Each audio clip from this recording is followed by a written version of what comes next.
नमस्कार दोस्तों। साल 1770 का दशक था। बंगाल में भीषण अकाल पड़ता है। इसमें बंगाल और बिहार का क्षेत्र प्रभावित होता है। इस अकाल से लगभग 1 करोड़ लोग मारे जाते हैं और ऐसी भूखमरी से ब्रिटिश शासन के खिलाफ सन्यासी विद्रोह होता है और इसी विद्रोह पर एक किताब लिखी जाती है, आनंद मठ, जिसमें शामिल किया गया था वंदे मातरम। तो दोस्तों, आज की वीडियो में बात करते हैं वंदे मातरम चर्चा में क्यों है और इसका इतिहास क्या है, और जानेंगे स्वतंत्रता संग्राम में इसकी भूमिका क्या रही। तो दोस्तों, 8 दिसंबर 2025 को भारतीय संसद में वंदे मातरम की 150वीं वर्षगांठ पर 10 घंटे की विशेष चर्चा हुई। इसकी शुरुआत प्रधानमंत्री नरेंद्र मोदी जी ने करी, जिसमें कहा यह चर्चा केवल राष्ट्रीय गीत की सालगिरह मनाने तक सीमित नहीं है, बल्कि भारत की राष्ट्रीय पहचान, धर्मनिरपेक्षता, सांस्कृतिक विरासत से जुड़े गहरी प्रश्नों को उठाती है, जिसको लेकर बहस चल रही है और संसद में भी इसकी चर्चा चल रही है। तो अब जानते हैं वंदे मातरम के इतिहास को और जानेंगे स्वाधीनता संग्राम में इसकी भूमिका को।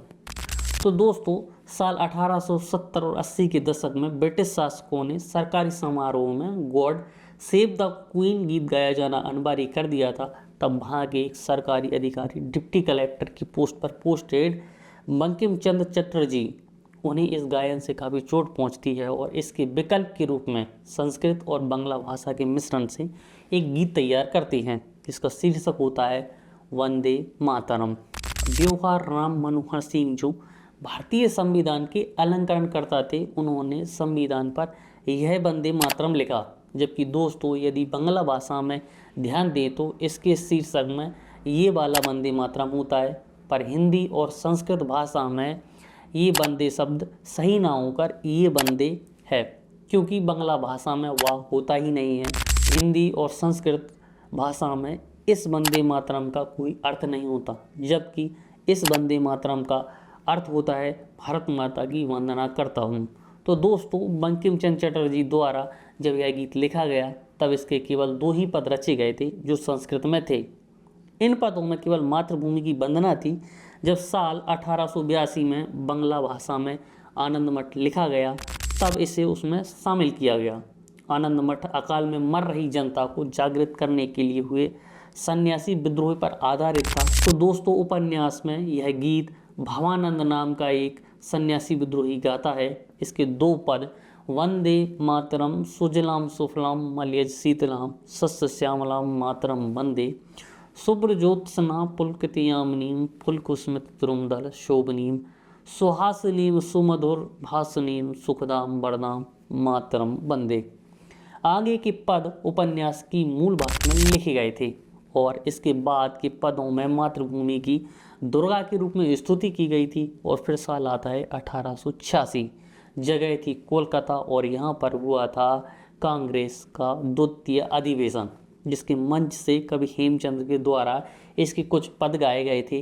1896 के कांग्रेस के 12वें अधिवेशन में रविन्द्रनाथ टैगोर ने इसे गाया। बाल गंगाधर तिलक को इतनी श्रद्धा थी कि शिवाजी की समाधि के स्थल के तोरण द्वार पर इसे ही उत्कीर्ण करवाया था। और 1901 के बाद कांग्रेस के प्रत्येक अधिवेशन में यह गाया जाने लगा था। और फिर 6 अगस्त 1905 के बंग भंग के विरोध में टाउन हॉल की सभा में करीब 30,000 भारतीयों ने इस गीत को एक साथ गाया और बंगाल विभाजन के बाद वंदे मातरम संप्रदाय की स्थापना हो गई। ब्रिटिश सरकार इसकी लोकप्रियता से इतनी डर गई थी कि उसने इस पर प्रतिबंध लगाने का विचार करना शुरू कर दिया था। तो दोस्तों, ब्रिटिश सरकार इस गीत के खिलाफ प्रचार करने लगी। ईसाई मिशनरियों ने यहाँ तक कह दिया कि वंदे मातरम राजनीतिक डकैतों का गीत है। लाला लाजपत राय ने लाहौर से जिस जनरल का प्रकाशन शुरू किया, उसका नाम वंदे मातरम रखा। और अंग्रेजों की गोली पर शिकार बनकर दम तोड़ने वाली मातंगिनी हाजरा जी, जिन्हें बूढ़ी गानी के नाम से जाना जाता था, उनकी जुबान पर आखिरी शब्द थे वंदे मातरम। राम प्रसाद बिस्मिल की ब्रिटिश शासन के दौरान प्रतिबंधित पुस्तक क्रांति गीतांजलि में पहला गीत मातृ वंदना वंदे मातरम ही था। मैडम भीकाजी कामा द्वारा साल 1907 में जर्मनी के स्टुअर्ट में तिरंगा फहराया गया था, उसमें भी वंदे मातरम लिखा था। नवंबर 1905 में बंगाल की रंगपुर के एक स्कूल में 200 छात्रों में से हर एक पर 5-5 रुपये का जुर्माना लगाया गया, क्योंकि वंदे मातरम गाने के दोषी थे। ऐसे ही 20 मई 1906 को 20 साल में एक अभूतपूर्व वंदे मातरम जुलूस निकाला गया जिसमें 10,000 से ज़्यादा लोगों ने हिस्सा लिया था। 17 फरवरी 1908 को तूतीकोरन में कोरल मिल के लगभग 1,000 मजदूर स्वदेशी नेविगेशन कंपनी के साथ एकजुटता दिखाते हुए दमनकारी नीतियों के खिलाफ हड़ताल पर चले गए और विदेशी और विरोध के प्रतीक में वंदे मातरम गाया। तो दोस्तों, विदेशों में भी भारतीय क्रांतिकारियों पर वंदे मातरम ने प्रभाव डाला था। अगस्त 1909 में जब मदन लाल ढींगरा को इंग्लैंड में फांसी दी गई तो फांसी से पहले उनके पहले शब्द थे वंदे मातरम। और अक्टूबर 1912 में गोपाल कृष्ण गोखले ने केप टाउन में वंदे मातरम के नारे के साथ एक भव्य जुलूस निकाला था। इसकी लोकप्रियता बढ़ी तो साल 1930 के दशक में मोहम्मद अली जिन्ना की मजहबी राजनीति चरम पर थी। तब उन्होंने वंदे मातरम का विरोध करना शुरू कर दिया और विभाजनकारी नीतियों से प्रभावित लोग इसे मुस्लिम विरोधी बताते थे। इसमें मुसलमानों को देश का विरोधी बताया गया है क्योंकि इस्लाम में किसी वस्तु या व्यक्ति की पूजा करने की मनाही है और इस गीत में भारत की माँ के रूप में वंदना की गई है। ऐसे उपन्यास से लिया गया है जो मुस्लिम विरोधी है, ऐसे तर्क दिए जाने लगे।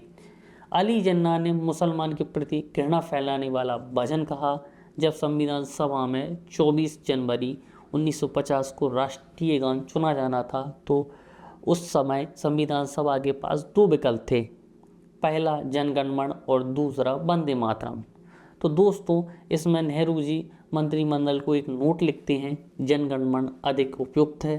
ऑर्केस्ट्रा में बजाने के लिए इसकी धुन को शब्दों से अधिक महत्वपूर्ण मानना। राष्ट्रीय गान अधिकतर बजाया जाता है, कम गाया जाता है।